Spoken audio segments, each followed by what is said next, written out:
seguir analizando qué significa para el fujimorismo y en general para la sociedad peruana y para el país la partida, el fallecimiento del expresidente Alberto Fujimori. Vamos a estar a esta hora de la noche aquí en Estación Central con Enrique Valderrama, un conocido analista político, a quien le damos por supuesto la bienvenida. Muy buenas noches. Ahora, Enrique, ¿cómo estás? Buenas noches, encantado de estar aquí como siempre. Ahora, ¿qué significa el fallecimiento del expresidente Alberto Fujimori? Se está hablando ya de cuál sería su legado. En tu opinión, ¿qué reflexión te hace este tema? Bueno, en principio mis condolencias para la familia y también para los que han creído o creen, digamos, en el legado positivo, en todo caso, que consideran ellos de Alberto Fujimori. La muerte siempre es un tema sumamente sensible. Desde la perspectiva más histórica y analizándolo lo más objetivamente posible, yo creo que podríamos tener 4 temas fundamentales para hablar sobre Fujimori. El primero es el tema democrático, el segundo el tema social, el tema económico y también el tema, digamos, moral, ¿no? Desde el punto de vista... ¿En ese orden? Digamos que de los 4 podemos sacar conclusiones bastante contundentes. En el tema democrático, un golpe de Estado, una reelección con interpretación auténtica, no democrática, con acusaciones de fraude. Por lo tanto, creo que el legado democrático es muy negativo. En cuanto al legado económico, creo que hay un hecho muy positivo que es reconocido por amplios sectores sobre el ordenamiento de la economía. En tercer lugar, el escenario social. Hay que recordar que ya dejamos una recesión importante en el 97 en adelante y las cifras de pobreza del modelo eran, o por lo menos del gobierno, eran de 50% aproximadamente. Tampoco era un panorama social muy positivo. Y desde el punto de vista moral creo que la conclusión también es negativa, sin necesidad de entrar pues ahora a detalles, ¿no? Creo que es bastante evidente. Hay un tema fundamental que quiero recalcar y es el asunto de la narrativa de la derrota del senderismo. Creo que es una cosecha más bien de una siembra anterior. El GEIN, empoderar las rondas campesinas, la participación de la gente en el esquema antisubversivo, viene pues de años atrás, del gobierno justamente de Alan García de Lapra, y creo que Fujimori más bien cosecha ese resultado, y además lo hace en septiembre del año 92, habiendo cerrado el Parlamento en abril. Por lo tanto, yo creo que ni para ordenar la economía, ni para derrotar finalmente a Guillermo Guzmán, no se necesitó era necesario un golpe de Estado. El 1992. El 5 de abril, exacto. El llamado autogolpe. Sí, un golpe cívico-militar, ¿no? Así es. Ahora, ¿qué va a pasar de aquí en adelante, no? Porque hemos leído diferentes reacciones. ¿Qué va a pasar con el fujimorismo? Mira, ¿habrá un fujimorismo sin Alberto Fujimori? Por un tiempo sí, estoy seguro. Pero fundamentalmente porque analizando la historia podemos ver que no es el primer presidente, digamos, autoritario al cual, que quebró el orden democrático, al cual se le atribuyen obras o reformas. Lo que Leguía lo fue también Odría, y evidentemente sus ímpetus políticos o la reivindicación de su estilo, digamos, duró un tiempo, más en el caso de Odría fundamentalmente, pero luego se diluye, porque no hay, digamos, una perspectiva programática muy sólida de futuro o de visión de país, y no creo que no la han construido en estos años, y tampoco hay un basamento ideológico. Creo sí que son una fuerza que estará algunas elecciones más, pero con el paso de los lustros creo que va a terminar pasando lo que pasó con el odrismo, ¿no? ¿Y se podría acabar con la polarización? El día de ayer compartíamos uno de los mensajes que publicó la congresista Sigrid Bazán en su cuenta de X y bueno, veíamos todo el tipo de reacciones que se generó, ¿no? A favor y en contra de la parlamentaria. Yo creo que hay que señalar, como he dicho, los temas de manera objetiva, sin apasionamientos, menos aún en estos momentos de dolor para un sector del país y evidentemente para la familia. Y no creo que se tenga que hacer política con el odio, sí con la verdad.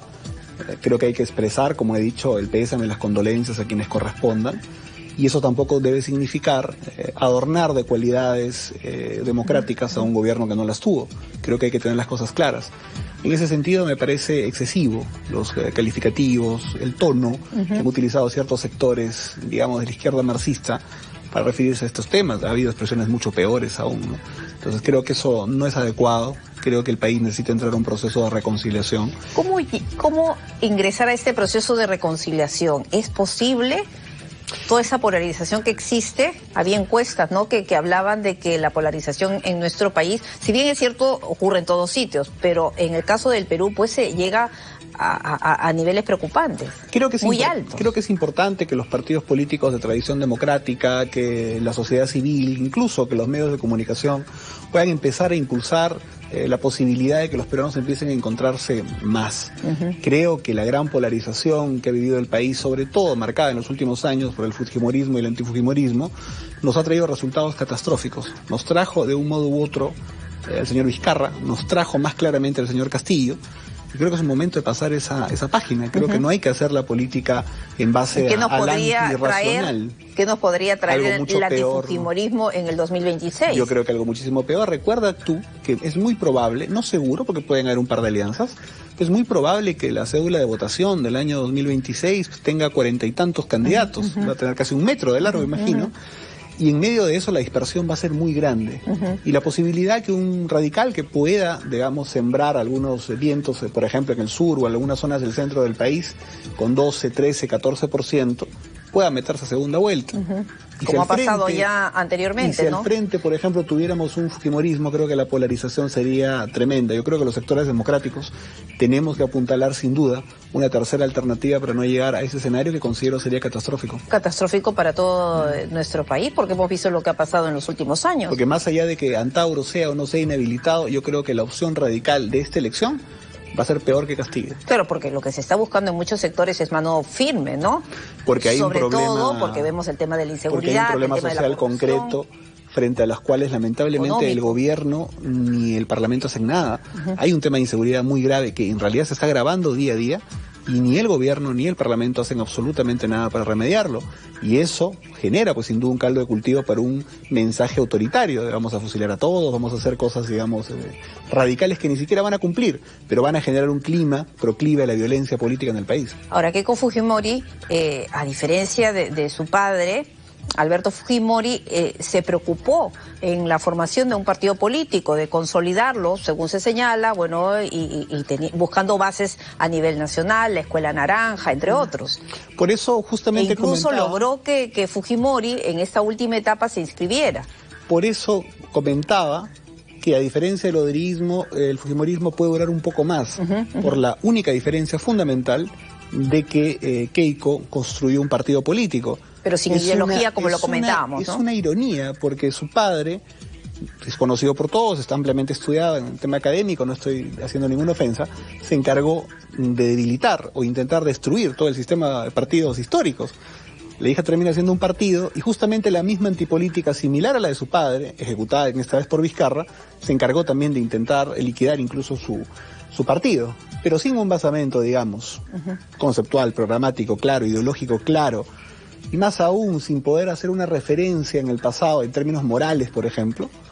Yo creo que va a ser muy complicado. Mira, la Acción Popular finalmente tiene a Belaunde, el PPC finalmente tiene a Bedoya, el APRA tiene finalmente a Ella de la Torre. Es muy complicado que en el fujimorismo mirado de aquí a 25 años puedas decir que pueden hacer una referencia al pasado en términos, digamos, más elevados, ¿no? Sobre todo por los aspectos negativos de la gestión. Por supuesto, que son evidentemente innegables, que están estudiados y están incluso prácticamente en carpetas judiciales. Ahora, pero el estilo autocrático, firme, severo del expresidente Fujimori fue reconocido y es recordado mucho, porque hemos conversado con nuestros reporteros en los exteriores del Ministerio de Cultura el día de hoy, y eso es lo que ellos recuerdan y destacan, ¿no? La mano firme que ellos extrañan además. Cuando la ciudadanía se encuentra frente a graves distorsiones sociales, ya la económica era una, pero aún peor el tema del terrorismo, cómo se volaban torres de alta tensión, cómo habían coches bombas, cómo secuestraban, asesinaban gente, y eso cada vez empezó ya no a estar únicamente en el campo, sino fundamentalmente en la ciudad. Creo que todos entraron en una lógica colectiva de que no importa quién venga, solucione rápidamente este problema. Ni cómo hacerlo. No se dieron cuenta que había toda una estrategia que empezaba a dar frutos ya. Por ejemplo, la lógica y la teoría marca del campo a la ciudad. Sendero nunca conquista el campo, es expulsado del campo prácticamente. Las rondas, viene a la ciudad, se hace más evidente ante las fuerzas policiales y eso es lo que hace que termine cayendo. Pero eso no lo puede procesar sin duda una ciudadanía que se encontraba lógicamente asustada. Y hoy día están también atemorizados, obviamente y lógicamente, como tú y como yo seguramente, de poder caminar por la calle y ser asaltados, ser extorsionados. Claro, o ser... El tema de la inseguridad, bueno, se nota desbordada, a pesar de que el gobierno señale que tienen un plan y que se Entonces dan ahora resultados. dirán, vamos a buscar nuevamente un salvador. Y yo creo que eso no conduce a nada bueno. Creo que fue el caso, o es el caso, que avisoro que va a pasar en algunos años alrededor del Salvador. Creo que Bukele tomó un tema importante, creo que ha tenido una solución radical. Y haciendo un paralelo con Fujimori. Yo creo que es una suerte de Fujimori 2.0, Bukele. No es, Ambos eran bastante prácticos. Yo no lo identifico con un perfil democrático a Bukele. Creo que no está alejándose de esa concepción. Y lógicamente Fujimori aquí también se alejó de la misma, ¿no? Pero ¿qué podría pasar de aquí en adelante? Ya se ha adelantado lo que podría ser de aquí a unos años el fujimorismo, pero esta polarización, ¿hacia dónde nos podría llevar? Yo creo que vamos a entrar en una dinámica, superando esta etapa, más populista y de más agitación, por lo cual propuestas institucionales tienen que hacerse más fuertes y tienen que conectar con las necesidades de la gente. Porque lo que puede venir es, lamentablemente, la perspectiva de los que van a hablar en nombre de los de abajo versus los que supuestamente hablan en nombre de los de arriba. Un populismo puro y duro. Yo creo que partidos es muy riesgoso. Sumamente riesgosos, porque ahí se generan justamente los vengadores de los sectores aparentemente populares, como Chávez, como el mismo Fidel Castro. Lógicamente había un escenario antidemocrático en Cuba, él entra pero se quedó 60 años. Y dentro del fujimorismo, ¿qué va a pasar en el 2026? Hasta hace algunas semanas Keiko Fujimori había dicho que no iba a postular y bueno, se impulsó la supuesta candidatura de su padre. Bueno, ¿Cómo está la figura de Kenji Fujimori? No sé si que bueno, que él ha dicho, no quiere nada de política. No pero... sé si recuerdas, pero yo justamente tuiteé, no sé si conversamos sobre eso, pero yo te dije que para mí eso era un gambito, que era un engaño, porque lamentablemente se notaba que lamentablemente el expresidente estaba con una salud muy alicaída y era imposible pensar en una campaña con desplazamiento territorial en un país que tiene costa, sierra y selva. Era lógicamente una mentira que creo que fue utilizada para de alguna u otra manera bajarle la atención al tema del juicio que afrontaba Keiko Fujimori. Creo que fue un gambito, nunca fue cierto. Y ahora, bueno, verán, yo creo sinceramente que si todo marcha como siguen las cosas, con una alianza gubernamental, porque hay una alianza gubernamental. Las facturas van a ser difícil de pagar. Yo le he llamado el triunvirato del mal gobierno. Pesada, ¿no? El triunvirato del mal gobierno. ¿Eso le va a pesar mucho Boluarte, en el 2026 al fujimorismo? Y Keiko Fujimori. Creo que eso va a pesar para Fuerza Popular y para APP bastante. Recuerda tú el sostén que ejerció el FIN, por ejemplo, respecto a Toledo, que había venido con un resultado interesante el 2001, pero prácticamente para el 2006 desapareció, porque se convirtió en un aliado, en un defensor, en un escudero casi irracional en ese momento de Toledo, como hoy día más o menos lo está haciendo. En mayor medida es cierto Acuña, pero también Keiko Fujimori, o también Fuerza Popular en todo caso. Y fueron las únicas declaraciones que dio Alberto Fujimori luego de que abandonó el penal de Barbadillo, que lo dijo claramente, que se quedaba hasta el 2026 sin nada Boluarte porque le estamos apoyando. Sí, creo que eso es bastante gráfico, ¿no? Bueno, es bastante gráfico lo que tú también señalas, sobre todo porque en estos momentos que se necesita fortalecer la democracia, fortalecer el sistema institucional, bueno, muchos confiaban en que una situación así podría ayudar para que los diferentes protagonistas de las diferentes agrupaciones políticas busquen un camino distinto al que estamos viviendo ahora. Mira, pero pareciera que es complicado. Cualquier tipo de búsqueda de consenso a priori sonaría bien. El problema es sobre la base de qué. Si fuera sobre la base de un programa por el Perú, programa de cambio social a favor del país, creo que nadie podría oponerse. ¿Se puede pasar así de simple la página? Respecto, digamos, a los hechos de los Fujimori, ¿te refieres? Yo lo que considero es que el país necesita pasar la página del fujimorismo, del antifujimorismo, sin olvidar obviamente la verdad histórica, pero sin exacerbar ya animadversión, odio, formación de prácticamente gente radical alrededor de estas dos ideas. Creo que deberíamos pasar a otro tipo de uno y de otro lado. Absolutamente. Creo que, como digo, lamentablemente el fallecimiento de alguien que es obvio que es irracional, incluso inhumano celebrar, que tenemos que evidentemente expresar nuestro pesar a quienes se hayan visto afectados por esta lamentable situación, tampoco borra el hecho de que no reconozcamos cuál es la verdad y la dimensión histórica democrática de las cosas. Creo que se puede recordar, olvidar Barrios Altos, la Esas dos Cantuta. cosas no son excluyentes. Por eso te digo, yo deploro lamentablemente las expresiones tan altisonantes en un momento tan difícil de ciertos actores de la izquierda marxista. Creo que eso es absolutamente innecesario, ¿no? Pero ahí también, ¿crees que ha faltado un mea culpa del fujimorismo? Bueno, yo creo que más que eso, diría yo, que se dio en el pasado, creo que han retrocedido. Porque tú recuerdas que cuando Keiko consiguió su mayor porcentaje electoral, 39% en el año 2016, construyó su partido y dijo que era una cosa diferente, que era un enfoque distinto, que era sumamente democrático, que, en fin, había un ayornamiento, marcó distancia, claro, pero en los últimos tiempos... Fujimori tradicional, ¿no? En los últimos tiempos... De los albertistas. En los últimos tiempos dijo que prácticamente él debe ser el candidato. O sea, prácticamente se desdijo de todo lo anterior. Por lo tanto, creo que en efecto, si hicieron un mea culpa, luego lo fueron borrando, ¿no?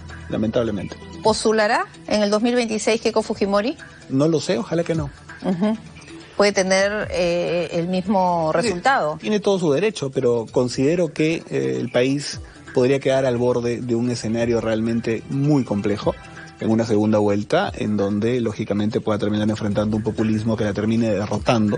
Por cuarta Pero vez. lógicamente no solamente su responsabilidad, sino también creo es la de todos los que estamos alrededor del tema político desde una perspectiva democrática, construir una alternativa para que en la segunda vuelta ese escenario catastrófico no ocurra. Y creo que eso también es responsabilidad de varios, no solamente de la insistencia, digamos, de ella, ¿no? Y en eso estás.